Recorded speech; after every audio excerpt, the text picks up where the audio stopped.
Boa noite a todos, sejam todos bem-vindos a mais esse encontro. Hoje é dia 22 de abril, nós estamos fazendo o estudo da série Psicológico, o primeiro livro de Joana de Ângeles, Jesus e a Atualidade. Hoje vamos iniciar mais um capítulo chamado Jesus e a Humanidade. E para iniciar nossas reflexões da noite de hoje, como sempre, vamos fazer uma oração, agradecer a Deus a oportunidade de estarmos todos aqui. Então, Deus, nosso Pai, mais uma vez estamos aqui reunidos em Teu nome para compreender Seus desígnios e podemos aurir forças para chegar até Ti. Em nome de Jesus, nosso Mestre, modelo e guia, irmão amado, que nos auxilia nessa jornada. Nós agradecemos e pedimos força suficiente para que possamos seguir os seus exemplos. Primeiramente, pedimos para que possamos ser sábios e compreender as suas lições, para, enfim, podermos ser cartas vivas desse Evangelho. E desta forma, gostaria de iniciar com a oração que Jesus nos ensinou, que nós possamos pensar sobre ela, cada frase que estamos dizendo, nos conectando a Deus e observando que nós podemos ser abençoados por essa luz que jorra do alto, que nós, nossos lares e também nossa querida casa espírita, apesar de não estarmos lá, vibremos para que lá seja um local abençoado, que nós possamos vibrar também pela nossa cidade, pelo nosso país e por toda a humanidade. É assim que pedimos ao Pai. Pai nosso que estais nos céus, santificado seja o teu nome, venha a nós o vosso reino. Seja feita a sua vontade, assim na terra como no céu. O pão nosso de cada dia nos dai hoje. Perdoai as nossas ofensas, na mesma medida que perdoamos a quem nos tem ofendido. Não nos deixe cair em tentação, mas livrai-nos de todo o mal. Que assim seja. Amém.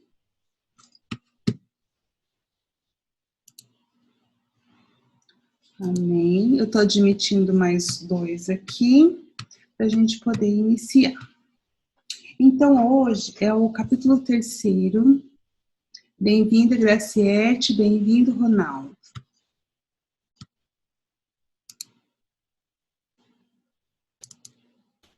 Hoje é o capítulo 3º do livro Jesus e a Atualidade. E aí eu gostaria de iniciar com vocês, como sempre, uma frase que fique para a nossa reflexão, daquilo tudo que vai ser dito. Essa frase é uma frase de Mahatma Gandhi, e ele diz para nunca perder a fé na humanidade, pois ela é como o oceano. Só porque existem algumas gotas de água suja nele, não quer dizer que ele esteja sujo por completo. Então, aqui Gandhi nos anima, nos conclama, para que nós possamos olhar para a humanidade como um todo e jamais perder a fé.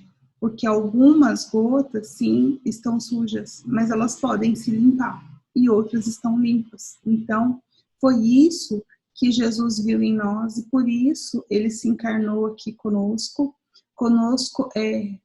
Pisou nesse orbe, deixou seus exemplos e é para nós até hoje esse farol a iluminar nossos caminhos, né? Para que nós possamos ir nos desvencilhando dessa sujeira, se somos gotas sujas, que possamos nos desvencilhar dos velhos vícios, dessa sujeira, para que possamos um dia refletir o sol nessas águas limpas. Então, continuando o nosso estudo, né? Então, o capítulo 3, como o seu Márcio já bem adiantou para a gente, né? Chama-se Jesus e a Humanidade. E como sempre, se vocês perceberem, se vocês se lembram, eu fiz da outra vez como o capítulo, que era o capítulo anterior, o segundo, ele tinha sido dividido. E ele tinha sido dividido em 4 partes. E como a mentora, ela segue uma lógica em todos os capítulos, nesse particular eu nem mudei, eu copiei e colei. Porque da mesma forma que foi no anterior, em Jesus e Humanidade, o que ela vai fazer? Ela vai dividir esse capítulo em 4 partes, cada parte com um objetivo. A parte primeira vai ser a apresentação da questão, ou seja, ela vai falar o que se entende por humanidade e como esse Jesus que veio para essa humanidade. A parte 2, ela vai falar dos exemplos e dos ensinos de Jesus para a época em que ele viveu, o que ele nos trouxe. A parte 3 é como podemos pegar esse evangelho, a boa nova que ele nos trouxe, e solucionar os problemas. Então, aqui no caso, como é Jesus e a humanidade, que problema que ela está falando, né? Que questão? As questões próprias de nós nos encontrarmos e nos percebermos como ser humano, como parte dessa humanidade. E, por fim, a última parte são os conselhos da mentora, como sempre. Então, vamos começar.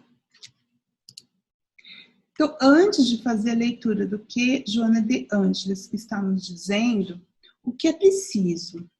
É preciso que nós entendamos alguma coisa em relação à natureza do Cristo. Então, algumas religiões se debatem, inclusive, né, a questão de dogma, qual seria a natureza de Jesus, o Cristo. Então, assim, simplificando, Jesus tem 2 naturezas, uma humana e uma divina. Então, quando nós endeusamos e colocamos Jesus como Deus, ele fica muito distante de nós, como se nós, criaturas humanas, frágeis, não pudéssemos seguir a mesma trilha de Jesus. Porque como vamos fazer? Mas ele era Jesus. Ele era mais que nós. Então, ele conseguiria, eu não, né? Então, esse Jesus divino não é, nesse momento, aquilo que Joana vai trazer. O que ela vai querer trazer para nós? O Jesus humano, essa natureza humana que está nessa imagem do lado de cá. Então, o Jesus que viveu aqui conosco, que passou por situações, que teve dificuldades, tanto do campo de natureza física mesmo, quanto psicológica. Então, esse Jesus, o que esse Jesus tem a nos dizer? É nessa perspectiva que Joana vai fazer o seu trabalho. Eu voltei aqui um pouquinho, só para ver se tinha alguém. Bem-vindo, Ronaldo, e bem-vinda quem entrou depois, Graciete, viu? Chegaram depois. Então, vamos começar a ler o que Joana vai querer nos dizer. Nossa, tá vendo? Eu demorei para chegar na Joana, ainda não é sobre ela. Aqui, antes de falar sobre o texto dela, eu ainda coloquei aqui a questão do ser humano, né? O que é ser humano? O que é a humanidade? Então, aqui eu coloquei fui buscar um livro, daqui a pouco eu vou mostrar ele para vocês, um livro chama O Arquétipo Humano? Não. Agora eu guardei ele. Daqui a pouco eu falo para vocês, mas é um livro do Adenauer Novaes, e ele vai dizer que o ser humano é uma obra de si mesmo. Ele é constituído ao longo de milênios de evolução, incontáveis encarnações, a partir de uma matriz divina que o gerou. Ou seja, fomos criados simples e ignorantes, mas em nós está essa herança divina, e aí nós vamos nos formando, nos formatando com as diversas vivências e experiências. Então, quanto mais evoluído, quanto mais complexo nós vamos ficando, quanto mais evoluído, mais capazes nós somos de nos diferenciar, ou seja, de construir a nossa individuação. Seguindo, então, a jornada evolutiva no encontro da sua matriz, ou seja, no encontro com a nossa matriz geradora, que é Deus. Então, dentro desses parênteses que é preciso fazer antes de fazer a leitura, por quê? Porque no primeiro parágrafo, nós vamos ter que estar claro o que é ser humano e qual é essa natureza de Jesus que Joana de Ângeles vai nos apresentar. Agora sim, a leitura de Joana.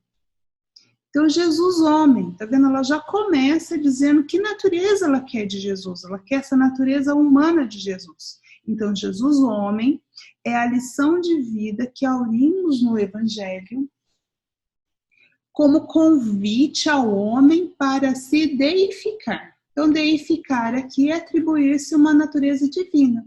Então, Jesus já disse que nós somos deuses e que um dia faremos o que ele faz e muito mais. Então, Jesus é o nosso caminho para a nossa evolução no sentido de nos desvencilhando da matéria até que possamos nos tornar espírito puro e daí além, ou seja, nos deificar, esse processo evolutivo. Então, o processo evolutivo não vai se completar para nós enquanto nós não entendermos a natureza humana de Jesus. O que Jesus, enquanto o homem, ele fez, ele pregou. Porque, quanto à natureza espiritual, esse Jesus divinizado, nós ainda não somos capazes de entender, mas o Jesus homem nós somos. Talvez não conseguimos fazer ainda, mas compreender os exemplos e a lição que ele quis nos trazer, isso nós já somos capazes.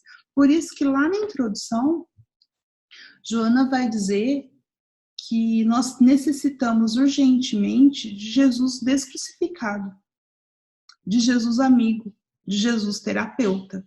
Por quê? Porque nós precisamos desse Jesus homem neste momento. É isso que a humanidade precisa. Então, ele não havendo criado qualquer doutrina ou sistema, Jesus tornou sua vida o modelo, para que o homem se pudesse se humanizar, adquirindo a expressão superior. Então, aqui tem duas coisas que eu quero destacar, né? 3, na verdade. Eu destaquei 2, mas eu quero falar de mais uma. Então, Jesus não criou nenhuma doutrina. Jesus não falou de religião. Ele não fundou nenhuma igreja. Então, ele não criou o sistema.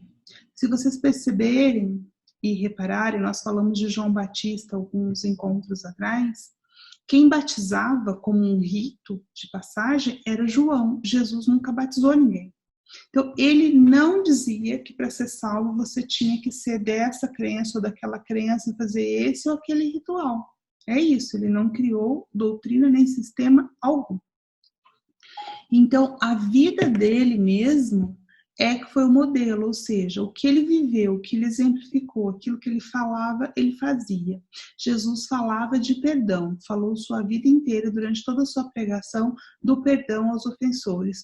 No final da sua vida física, pregado na cruz, ele perdoou os seus agressores. Então, o que ele fez? Ele falou e ele fez, né? Ele exemplificou. Então, a questão do modelo que eu destaquei aqui, isso está em coerência com a doutrina espírita, que lá na questão 625 do Livro dos Espíritos, Kardec vai perguntar aos espíritos qual o tipo mais perfeito que Deus tem oferecido ao homem para lhe servir de guia e modelo. A resposta dos espíritos foi curta: Jesus. Então, a doutrina espírita é cristã?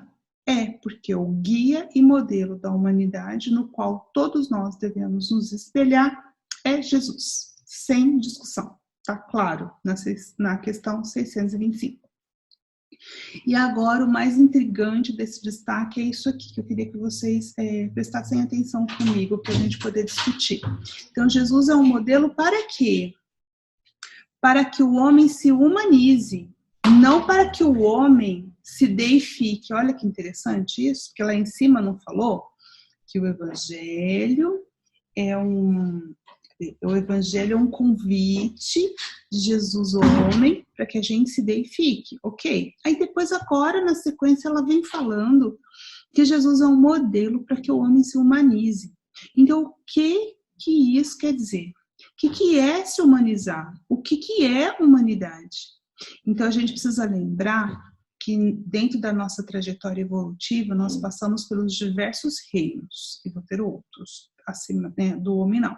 Então, vamos colocar lá o mineral, o vegetal, o animal, que era guiado pelos instintos, o hominal, que é guiado pela razão, e o angelical, em passarmos de espírito puro, que é guiado pelos sentimentos, pelo coração, pelo amor. Então, quando Jesus vem ser modelo para que o homem se humanize, nós entramos no reino nominal usando a razão, a capacidade de livre escolha. Mas será que somos humanos? No sentido espiritual da coisa, não no sentido biológico, de ser o Homo sapiens sapiens. Mas os nossos sentimentos são humanos? Sabe quando a gente fala assim, acontece uma coisa assim, que a gente ojeriza, sabe? Um crime medonho. O que a gente fala? Isso é desumano, não é? E o que é ser desumano nesse sentido? É que os sentimentos, a ética não está coerente com o fato da pessoa ser um ser humano. Então, ser humano é mais do que a condição biológica, é a condição de sentimento, pelo que eu me guio.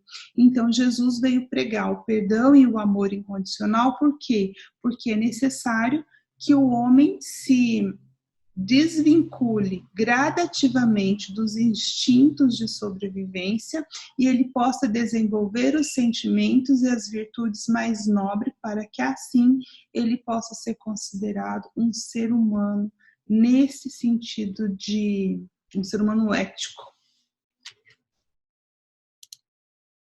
É isso. Estou aqui. Alguém tem algum comentário para fazer?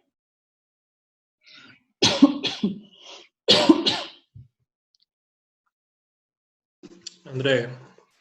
Pode falar, Eduardo. Eu achei bacana essa parte que fala, né, que Jesus é o modelo para que a gente que é o modelo para a gente. Eu perdi a palavra aqui, mas ele fala que é o modelo para a gente seguir, mas não para se tornar Deus, né? Uhum. Sim, para que a gente seja um homem melhor. E é bacana porque, igual você falou, a gente cria essa distância muito grande entre Jesus como ser superior, sendo que a gente tem provas completas ali de tudo aquilo que ele passou na matéria, né, enquanto ser humano. Então, essa proximidade é possível a gente trazer para o nosso dia a dia, olhando a própria história de Jesus, né? E que Joana nos fala, acho que às vezes até é uma novidade para a gente perceber que o propósito é muito mais na questão humana, ou seja, dessa temporada que a gente está passando aqui, do que a questão espiritual em si, que acaba sendo uma consequência da evolução humana, né? Uhum. É isso aí. Então, a Joana, ela é cirúrgica, né, nas palavras. Vocês já perceberam isso?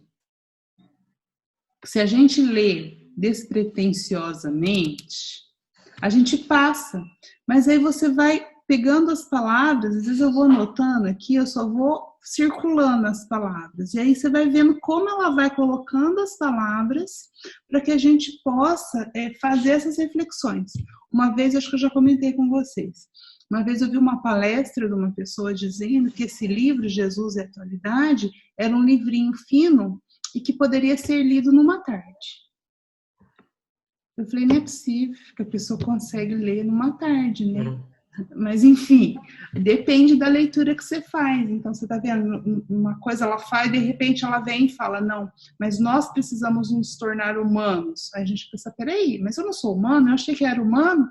E agora a gente vai vendo que não, tem mais coisas para nos humanizar, para que a gente possa fazer parte dessa humanidade no sentido de filhos de Deus, né? A gente precisa ser digno dela. Então, vamos ler mais um pouquinho? Obrigada, Eduardo.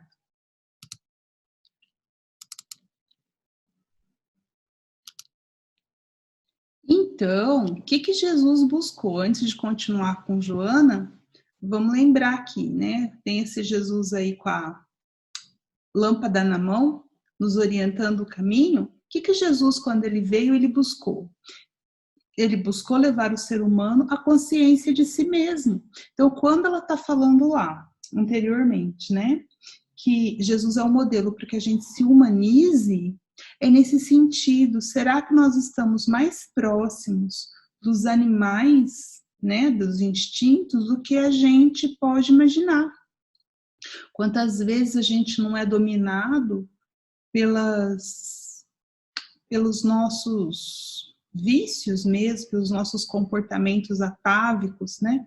Eu acho que uma vez eu falei para vocês, às vezes a gente tem um ataque de raiva e a gente nem pensa naquilo que a gente está falando, na hora que foi ver, já falou. Ou seja, eu domino o meu sentimento ou as minhas emoções é que me dominam, né? Quem domina quem? Então, essa é a grande chama. Jesus veio nos alertar que é preciso tomar consciência daquilo que eu venho fazendo há milênios e não me dou conta. Então, agora nós estamos sendo convidados a olhar para dentro de nós, olhar como nós tratamos, né, essas emoções e se essas emoções é que me dominam ou se eu é que domino as emoções. Esse é o convite, para que a gente domine as emoções, para que a gente possa ir avançando nessa escala evolutiva. Ele também buscou chamar a atenção para as nossas intenções inconscientes. Então, às vezes eu até faço uma coisa boa, só que o que me motivou aquilo não foi uma intenção boa. Vou dar um exemplo, que está lá no Evangelho segundo o Espiritismo. Às vezes a pessoa faz uma doação, pessoa com muito dinheiro, né, faz uma doação lá qualquer para uma obra de caridade. Só que aí a pessoa quer que apareça ele entregando o cheque, sai nos jornais, né? Então, assim, a consequência daquilo foi boa, né? Ajudou criança, seja o que for lá, né? Cesta básica. Mas o objetivo inconsciente da pessoa era aparecer, porque ela precisa aparecer que ela é boa. Então, a intenção não foi pura, né? Isso. Então, Jesus vem, tanto que ele fala que a vossa mão direita não sabe, que a esquerda não sabe o que a direita fez. Então, ele vem chamar a nossa atenção para isso, que nós precisamos estar atentos ao momento, consciente do que eu estou fazendo, se eu estou fazendo por amor incondicional ou por algum outro motivo que vai me priorizar, que ainda tem o ponto de vista do egoísmo, né? Ele também buscou educar para o amor incondicional, que foi o que eu acabei de falar, ou seja, eu amo independentemente se eu vou ter privilégios em relação a isso, se eu vou ter alguma recompensa. Foi assim que Jesus amou. Jesus amou dessa maneira, a todos, incondicionalmente. Ele amou a Judas, ele amou a Caifás, ele amou a Pôncio Pilatos, ele amou mesmo aqueles que os desprezaram, e ele continua amando, né? E ele buscou também oferecer o que melhor tinha nele para o benefício de todos, sem receios, até mesmo de perder a própria vida física. Então, Jesus oferecia o que ele tinha de melhor, e esse é um convite para nós. Será que nós oferecemos aquilo que a gente tem de melhor? Ninguém está pedindo para a gente não ser aquilo que nós somos, mas dentro daquilo que eu já sou, eu consigo oferecer isso que eu tenho para o benefício de todos? Esse é o convite que Jesus está nos fazendo, que nós já temos condição de refletir sobre isso. Então, continuando um pouco mais com a leitura de Joana. No seu tempo, ou seja, no tempo, lembra que... não, tá certo. No seu tempo, ou seja, no tempo em que Jesus viveu, e ainda agora, o homem tem sido símbolo de violência. Aí vamos parar e refletindo. É verdade? A espécie humana na Terra é violenta? Qual a resposta nossa? Sim, é violento. Talvez a gente venha melhorando ao longo do tempo, mas ainda nós vemos muita violência. Que mais? Prepotente? Será que o ser humano é prepotente? O que é ser bom? Primeiro, para eu saber se o ser humano é prepotente, eu preciso saber o que é ser prepotente, né? Bom, então aqui vamos dividir essa palavra pré, de antes e potência. Então, prepotência é potência antecipada, né? Poder antecipado, potência vem de poder. Então, prepotência é a característica daquele que julga ter mais autoridade, ou seja, ele se dá um poder que em verdade ele não tem. mas ele julga que ele tem. Então, o prepotente vai buscar o quê? Impor as ideias dele ao outro. Jesus, por mais autoridade moral que ele tivesse, espírito puro, espírito mais evoluído que pisou nesse orbe, jamais foi prepotente, porque ele não impunha a ninguém as suas ideias. A pessoa o aceitava ou não, mas ele não obrigava a ninguém. Então é isso. Então ele não julgava ter uma autoridade que de fato ele não tinha. Por quê? Porque o nosso real poder é o poder que nós temos em relação a nós mesmos. Diante de qualquer acontecimento, nós podemos escolher tirar a parte positiva, tirar as lições positivas daquilo. Esse poder de como nós vamos reagir é nosso, nós temos. Agora, nós não temos poder algum em relação a outras pessoas. Então, se quisermos impor que a outra faça aquilo que eu desejo, isso tem nome, chama-se prepotência. Aí aqui uma reflexão, precisamos pensar, já que o nosso objetivo é nos conhecer. Será que eu sou prepotente? Em que situações eu sou prepotente? Não precisa responder, não. Sim, para mim nem para ninguém, mas você precisa responder para você mesmo. Hoje à noite, tarefinha. Faz uma oração e pensa, eu sou violento? Eu já esperei isso. Né? Quando eu sou contrariado, como é que eu reajo? Reajo com violência ou sou pacífico? Sou manso? Já aprendi com Jesus. Diante de uma situação em que as pessoas não fazem aquilo que eu quero, o que eu faço? Eu faço o meu melhor e dou o exemplo e aguardo, ou eu quero ficar convencendo o outro a fazer aquilo que eu quero? Sou prepotente. E por fim, presunçoso. Então, a humanidade, violência, prepotência e presunção. O que é a presunção? É um julgamento baseado em indícios, em aparências. Então, a gente se achar mais do que aquilo que a gente é.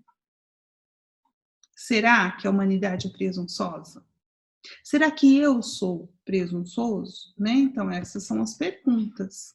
Né? Então, pensa num líder político, seja de qualquer época ou de qualquer país, não precisamos nem ficar escolhendo, porque eu acho que isso é geral.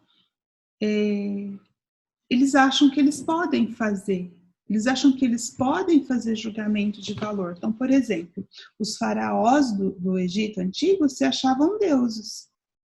Luís XIV, da França, lá na Idade Média, reis e rainhas. E hoje, atualizando, presidentes, líderes que entendem que eles podem fazer determinadas coisas porque eles querem. Isso é uma presunção. A humanidade, o homem, ele tem sido um dominador exterior. Então, todas essas características, violência, prepotência e presunção, na verdade, revelam que nós queremos dominar o que está fora. Por quê? Porque nós não conseguimos dominar-nos a nós mesmos. E como nós não conseguimos fazer isso internamente, então nós expandimos e queremos ter a sensação de domínio, dominando o que está fora de nós. E aí, Joana vai nos dizer que dentro dessas características, o homem... Vamos aprender a palavra nova agora, eu aprendi porque eu não sabia o significado. Ela diz que o homem estorcegando-se. Então, o que é isso? Estorcegar. É contorcer-se de dor, de desespero, de aflição.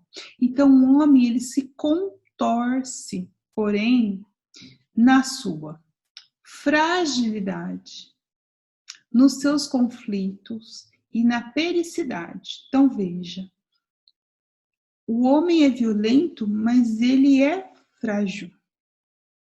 O homem é prepotente, mas ele tem conflitos internos e externos, porque quanto mais prepotente, mais conflitos vão aparecer. E a presunção de achar que ele pode, que tem um poder além dos seus limites, vai ser contrastada com a sua natural perecibilidade, ou seja, a matéria é perecível. Por isso que nós morremos, né? Nascemos e morremos, nascemos e morremos, quantas vezes forem necessárias. Por quê? Para a gente dar valor às coisas que são do espírito, porque a matéria é perecível, é um piscar de olhos. Hoje, o que nós temos realmente é aquilo que vai ficar conosco. Então, o corpo não é nosso, porque ele fica na terra, né? Então, o que é nosso? Esses são os valores que são imperecíveis, que Jesus diz que a traça não rói e o ladrão não leva.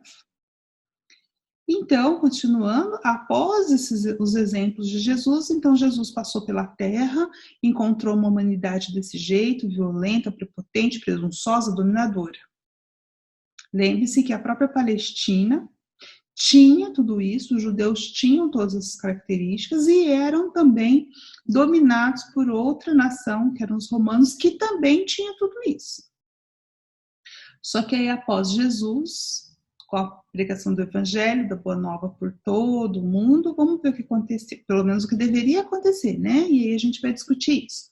Após os seus exemplos, surgiu um homem diferente, um homem humilde, simples, submisso e forte. Olha só que está negando, né, ao contrário do que foi. Então, ao invés de violento, prepotente, presunçoso e dominador, e frágil, porque um homem com essas características de violência, prepotência, presunção e domínio, ele é frágil.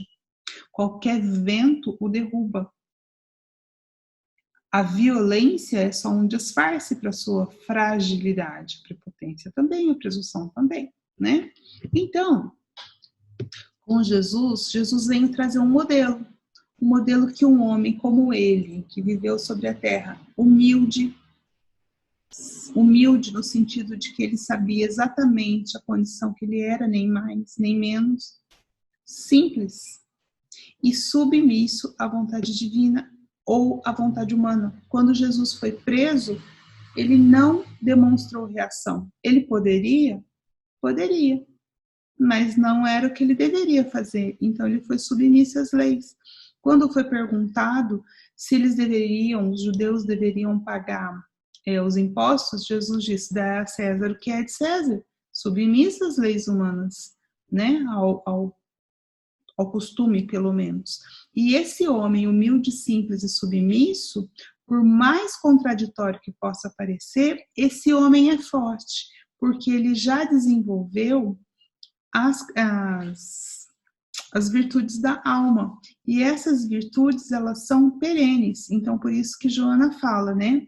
Na sua perenidade espiritual. Então, ele é forte, porque o que vale é o espírito. Tanto que Jesus foi crucificado, 3 dias depois, ele aparece com seu corpo espiritual, materializa-se para os apóstolos, para Madalena, Maria, enfim, para muitas pessoas, todos puderam vê-lo, mostrando o quê? Que o que vale, os homens tudo fizeram com ele, com o corpo dele, mas o espírito dele sobreviveu e ele continuaria sendo aquele que sempre foi, porque dentro da sua fortaleza havia uma perenidade, porque o espírito é imortal. Olá, nossa, não sei quanto tempo a Eliana está esperando, acabei de admitir. E aí, gente, o que vocês acharam desse finalzinho? Algum comentário? Oi, Eliana. Não está ouvindo ainda. Oi, Eliana, boa noite. Não, gente. Sem comentários, então eu vou... Quer André, falar? Quero falar. Eu achei bacana esses 3 pontos, né, que foram falados, e o comparativo dos 3 é bem interessante. O que mais me chamou a atenção é o que fala da violência, né?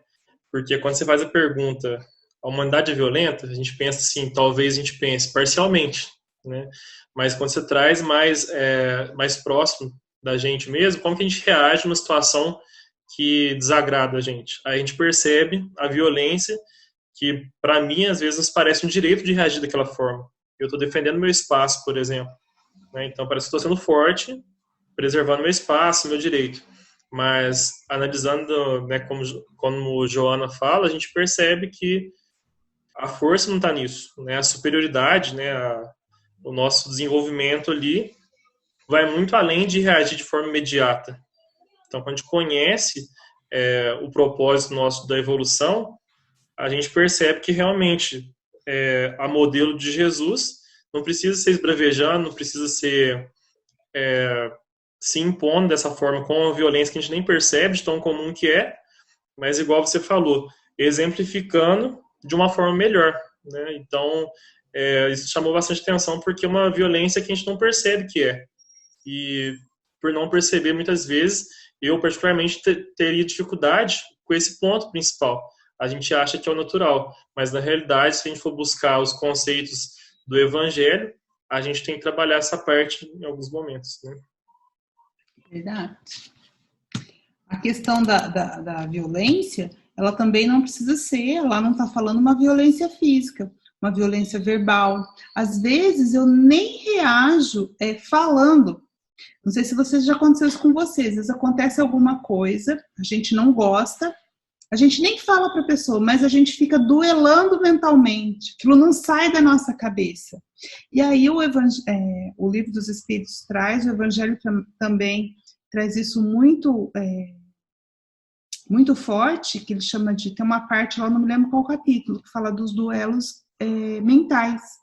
Que mesmo que a gente não fale, se a gente ficar pensando e remoendo aquele negócio, a gente fica vibrando pela pessoa, pela situação, e as nossas ondas mentais acabam atingindo a pessoa. Então, isso também é violência, mesmo que eu não fiz a violência física necessariamente, e nem a verbal. Eu não falei nada, mas se eu ficar remoendo e pensando, não, mas Deus, eu vou te dar um exemplo, que a Dita gosta de falar isso. Mas Deus é justo, ela vai ver, ele vai ver contra a justiça. O que é isso, gente? É vingança, né? E a gente está falando, não, eu não vou fazer nada. Mas Deus sabe, Deus está vendo. O que nós estamos vibrando para ela? Que a gente está querendo justiça e que alguma coisa, né, no mundo vai confluir para que ela receba de volta. Então é isso que Jesus vem nos alertar, para que a gente não seja violenta. Aprendei comigo que sou manso. É isso que Jesus está nos dizendo, né? Ok. Mais alguém, gente? Não? Então vamos continuar a nossa leitura. Olha, então, só relembrando, temos tarefa para hoje.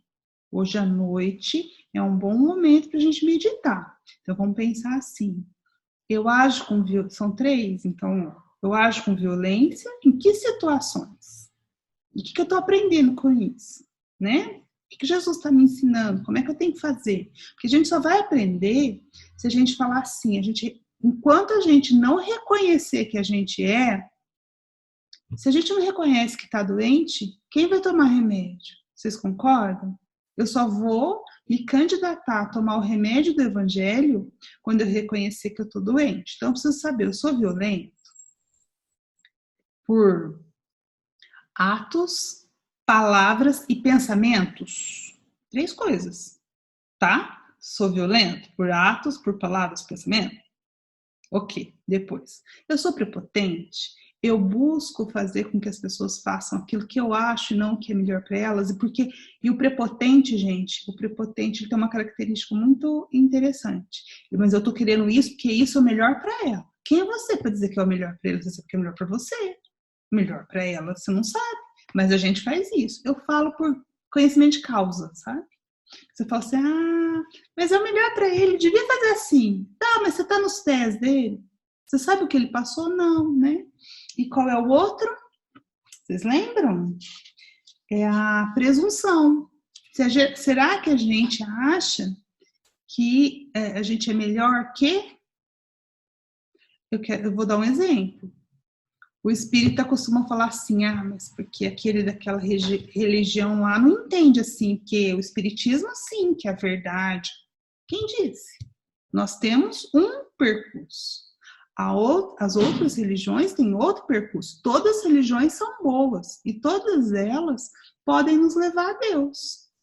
Então, nós não podemos ficar julgando que aqui o nosso é melhor que o do outro. Não, nós só escolhemos um outro caminho. Nós estamos nesse caminho, vamos aprender nele, tudo bem? Então, cuidado com a presunção. É isso. Então, tarefa posta já. Aí vamos continuar. Joana, nós vamos para a segunda parte agora. Acabamos a primeira, em que ela só apresentou o problema. Então, qual é o problema? O problema posto é aqui, ó. Surgiu um homem diferente. Que homem diferente foi esse? Jesus. Mas como Jesus é o nosso modelo e guia, a pergunta é: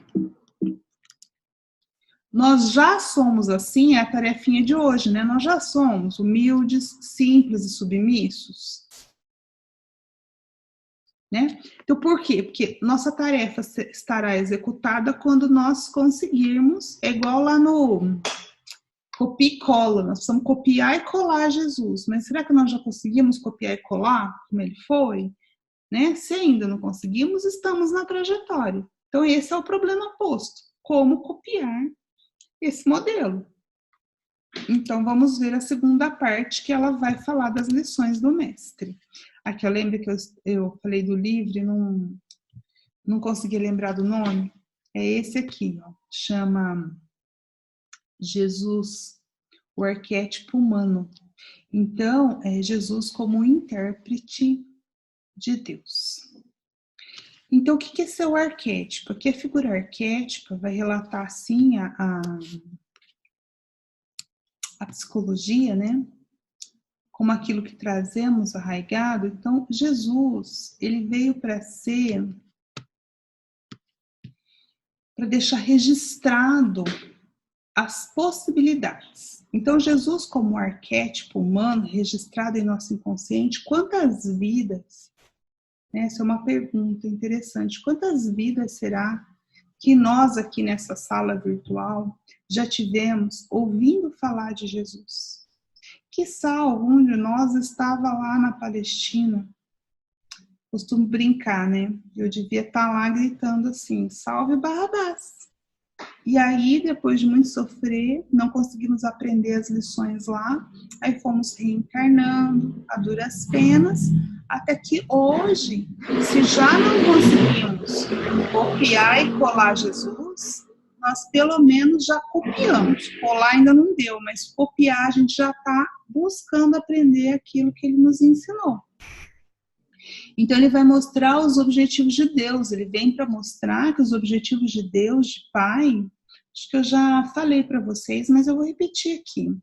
Até Jesus, dentro daquela cultura judaica, até antes de Jesus, o que Moisés trouxe? E até o Deus de Abraão, e depois Moisés veio trazer outras coisas, né? E que Deus era aquele? Deus era como se fosse um senhor, um rei. E ele era um rei severo.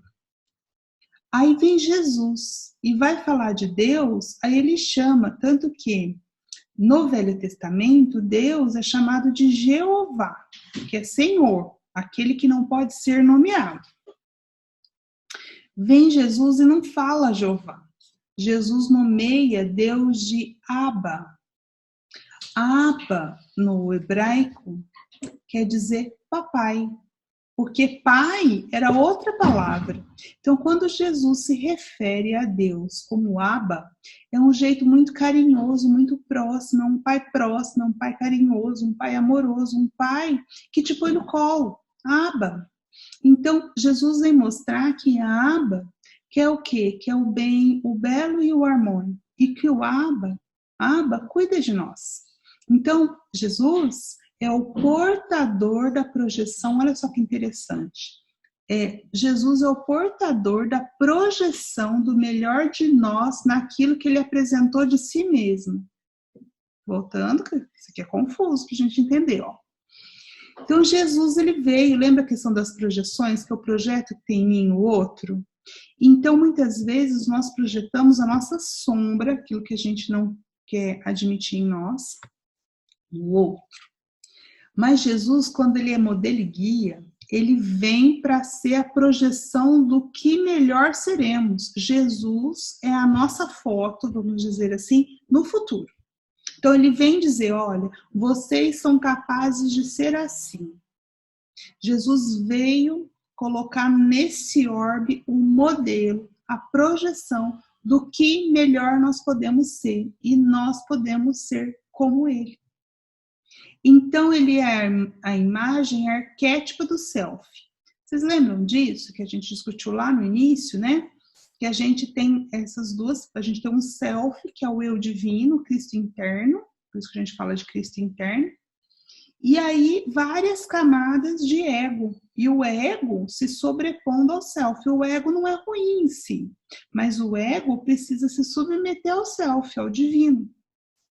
E aí nós temos um ego que se exacerba. Então, Jesus, essa imagem arquétipa do self em nós, ou seja, desse divino em nós, nesse divino que é buscado pelo próprio ser humano. Essa concepção que a gente tem traz em nós o bom, o belo e o harmônico. Por isso que lá no livro dos Espíritos está escrito, onde está escrito a lei de Deus? Aí os Espíritos respondem, na consciência, porque cada um de nós tem esse eu divino, tem o self registrado em si. Jesus, como arquétipo humano, ele atende o anseio humano de autopercepção de sua própria divindade. Lembra que eu citei agora há pouco, vós sois deuses. Então, Jesus vem dizer que nós podemos ser como ele. Que nós não somos seres rastejantes na Terra. Que nós estamos na Terra para aprender algumas lições, como uma abençoada escola. Mas nós não somos da Terra. Nós temos origem divina. E temos herança de Abba, que está nos aguardando. Isso bem dito na parábola do filho pródigo, que daqui a pouco nós vamos falar.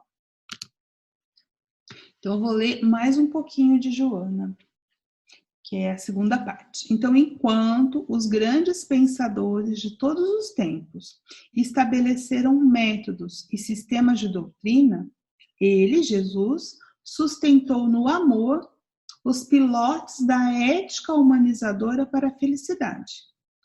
Então, bom, o que é pilotes? Pilotes são colunas, pilastras. Coloquei uma imagem aqui, ó.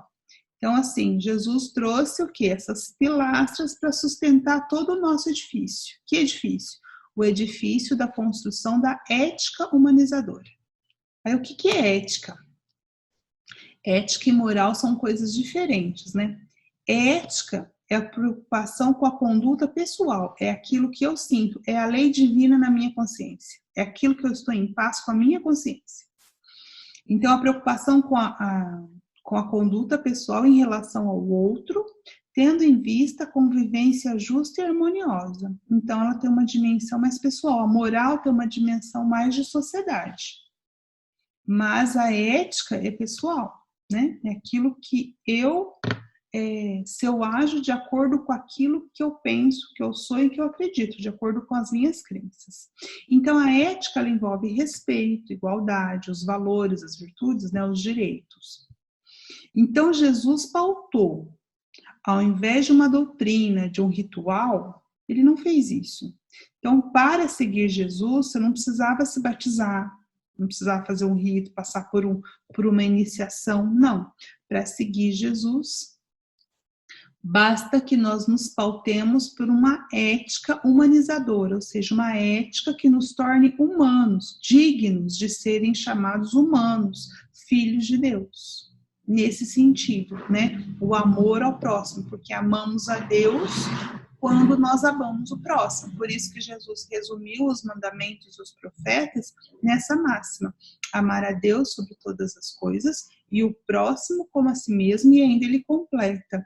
E uma é equivalente à outra. Então, quer dizer que quando amamos a Deus, nós amamos o nosso irmão, porque Abba é Abba para todos. E como podemos louvar e amar a Deus, que é um ser imaterial, amando o nosso próximo? É assim que amamos a Deus. Ok, gente. É isso. Algum comentário, alguma dúvida, ou podemos seguir? Não? Podemos seguir? Então, vamos lá.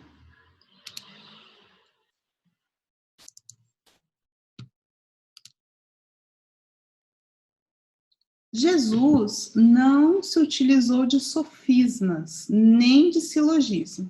Duas palavras aqui para a gente abrir. Sofisma é o que a gente chama de falácia, sabe? É um argumento ardiloso que a pessoa vai falando e vai te envolvendo para te induzir ao erro. Era muito utilizado, era já utilizado na época de Sócrates. O grande filósofo Sócrates, ele combatia demais os sofistas, porque os sofistas eram pensadores que utilizavam e ensinavam sofismas, como você convencer as pessoas por meio da fala. Não convencer porque era verdade, mas convencer porque te interessava. Então você convencia as pessoas para aquilo que você queria, né? Isso é muito utilizado nos discursos, né? A gente pode parar para pensar e que a gente vai achar demais.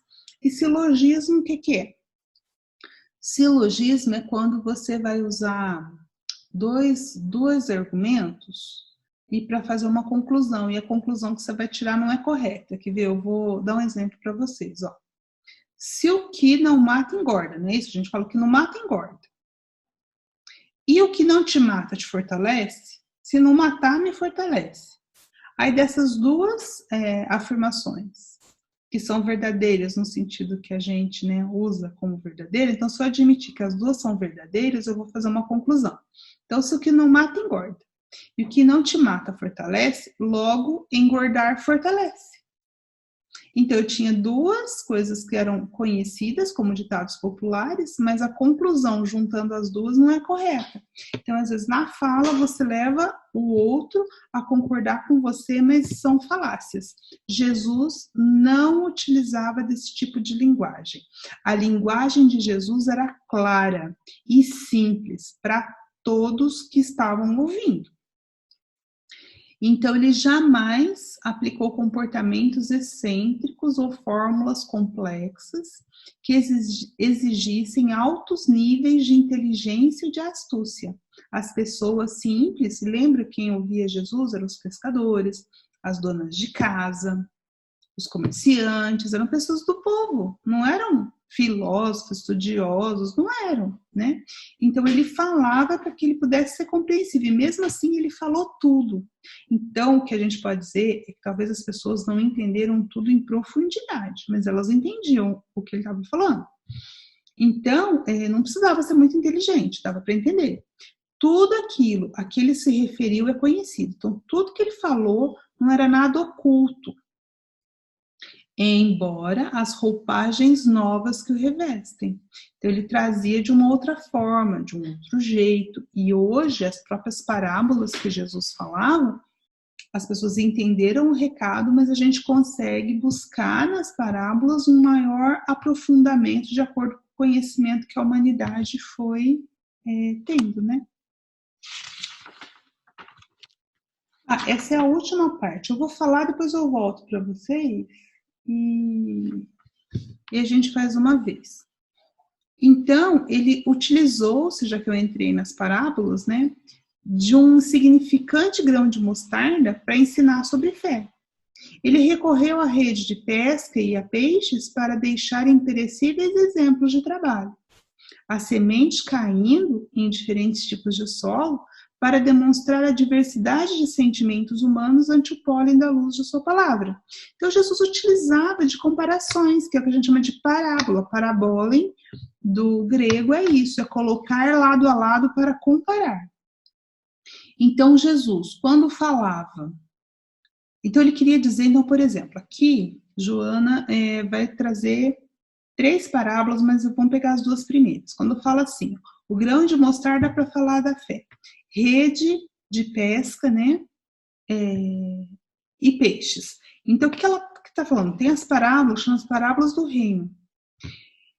Então, se Jesus falava para o agricultor, ele vai falar assim, ó, o reino de Deus é semelhante a um grão de mostarda e que da menor das sementes vira um arbusto, uma árvore imensa, grande e abriga os pássaros. Porque aí o agricultor entendia porque eles plantavam mostarda, ele entender como é que ia crescendo aquele reino, que a partir de dentro da terra, minúscula, aquela semente minúscula que estava dentro, ela vai brotar e se transformar numa coisa grandiosa. Se ele estava falando para pescadores, aí ele vai falar do quê? De peixe, de pesca, porque eram os pescadores entendiam. Então ele vai falar que o reino dos céus é semelhante a uma rede de pesca, que a separação dos peixes grandes e dos peixes pequenos. Faço um convite para vocês estudarem as parábolas, que aqui não dá para a gente falar tudo, mas é interessante.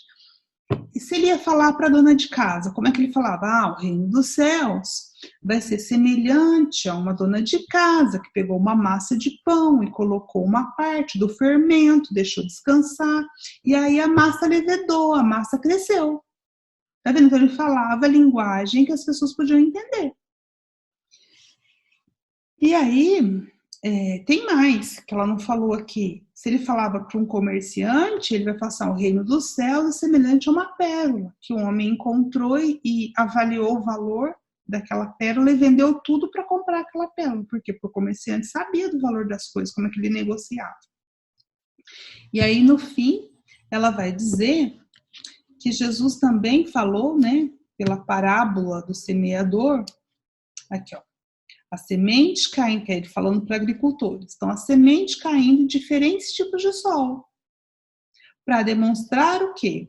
A diversidade dos sentimentos humanos. A semente caiu uma pouco na terra batida, que os pássaros comeram, um pouco nos espinheiros, que começou a brotar um pouquinho a mensagem, mas logo vem os espinhos e abafam. Um pouco... eu já até esqueci, eram 4 lugares, eu esqueci. E até que cai nas pedras. Né? Aí nas pedras, que aí cresce um pouco, mas aí vem o sol e mata, e depois na terra fértil. Então, quando Jesus fala isso, ele está falando para agricultores de como é que aquela mensagem que ele estava trazendo ia atingir os corações humanos, e que tinha coração humano de todo tipo, e até hoje tem de todo tipo, né? A questão é saber se a palavra dele está caindo no quê? Na estrada, nos espinheiros, nas pedras ou na terra fértil. E muitas vezes essa terra fértil, minha interpretação da parábola, né? O que ara é o nosso coração, e o que ara essa terra, porque para plantar você precisa arar a terra para ela ficar fofa, né, adubar. Muitas vezes, infelizmente, é o sofrimento. Então, para você receber a mensagem, conseguir fazer com que ela frutifique, a 30 por 1 ou a 100 por 1, é preciso muita adubação, né? Então, os sofrimentos vêm nesse sentido. Então, o Sermão da Montanha, que eu espero que todos nós conheçamos agora, né? Porque lembra, a gente falou dele, que era muito importante, que todos os cristãos deveriam saber. Aí até eu fiz uma gravação, quem assistiu, muito bem. Quem não assistiu, convido a assistir, tá lá no canal, para que a gente saiba o Sermão da Montanha. Nós precisamos saber o que ele diz. Então, o Sermão da Montanha inverteu o convencional e aceito sem discussão. Então, o que é o convencional? Que o rico, que o poderoso, que o violento, que é melhor, que ele é favorecido. Aí no Sermão da Montanha, Jesus vai dizer que não. Jesus vai dizer que quem é feliz, que quem é bem-aventurado é o aflito, é a vítima. Que a vítima é mais feliz do que o agressor, porque a vítima vai ser consolada. Né? Então, tá vendo? Então, exaltando a vítima inocente ao invés do triunfador arbitrário. O esfaimado é o que está faminto, né? O esfaimado de justiça, aquele que clama por justiça, tem fome de justiça, de amor e de verdade, em desconsideração pelo farto, pelo ocioso, pelo dilapidador dos dons da vida. Então, no Sermão da Montanha, ele vai dizer que aqueles que têm fome e sede de justiça, aqueles que choram, aqueles que são desvalidos no mundo, esses são bem-aventurados, porque eles estão trabalhando e se candidatando ao reino dos céus, porque eles já estão como é que fala? Se melhorando. Eu queria outra palavra, mas eu não consegui. E isso está muito claro quando ela fala de dilapidador dos dons da vida, ela está fazendo referência à parábola do filho pródigo. Então, quando Jesus vai resumir isso e contar na parábola do filho pródigo, são 2 filhos. Eu tenho o filho pródigo, o mais jovem, que não tinha muita experiência, pede os dons da vida, pede a herança do pai e vai embora. E gasta tudo. E tem o outro filho, o filho mais velho, que a princípio a gente acha que tá tudo bem, mas não. O filho mais velho é um filho invejoso, ele fica com o pai por interesse, que seria o quê? O filho mais velho representa ali naquela parábola os próprios judeus que receberam as primeiras revelações, mas eles não tinham conexão com o pai. Agora, o filho mais jovem, ele sim, dilapidou os dons da vida, mas ele teve a humildade de retroceder, passou por dificuldades no caminho da volta, mas ele voltou e foi humilde o suficiente para solicitar ao pai que não o recebesse como filho, mas como um empregado, como um servo. Mas o pai, Abba, o perdoa e o entende e dá uma festa para ele porque ele estava morto e renasceu. Então é disso aqui que Joana está dizendo, que o Sermão da Montanha vai inverter os valores terrenos. É isso, gente. Acabamos as 2 partes, agora fica mais 2 para a semana que vem. Só o Eduardo falou hoje. Alguém gostaria de falar alguma coisa, de fazer alguma consideração?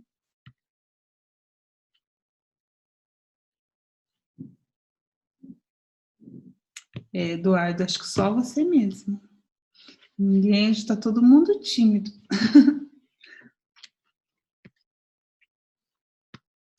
Ok, então pode falar. André, achei interessante também a parte que fala sobre não usar de sofismo, né, nem silogismo, que é a questão que você explicou de tentar manipular ou induzir, né, porque a gente, se for olhar para um contexto histórico, a humanidade passou pela questão da autoridade ser imposta pelo medo. E muitas vezes a gente tenta compartilhar nosso ponto de vista com as pessoas, acaba até sendo prepotente, né? Que foi o que a gente falou, presunçoso também ali. Então, até algo que eu achei bacana, porque muitas vezes a gente quer tentar, acontece até com criança, quando a gente quer ensinar alguma coisa e não está claro para ela a jornada completa, de alguma forma a gente quer colocar uma barreira. E às vezes convencer as pessoas no nosso convívio do nosso ponto de vista.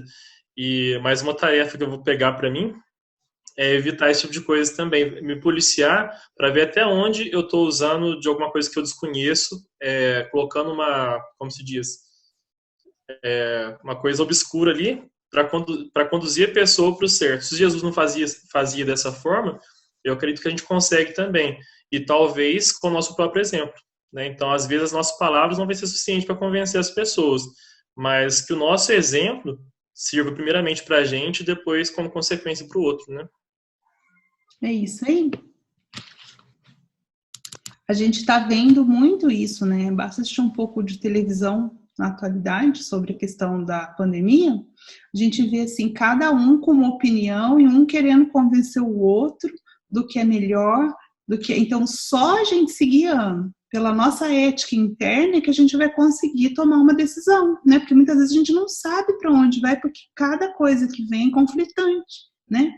Então por isso que é muito importante a gente falar assim, bom, o que eu sinto?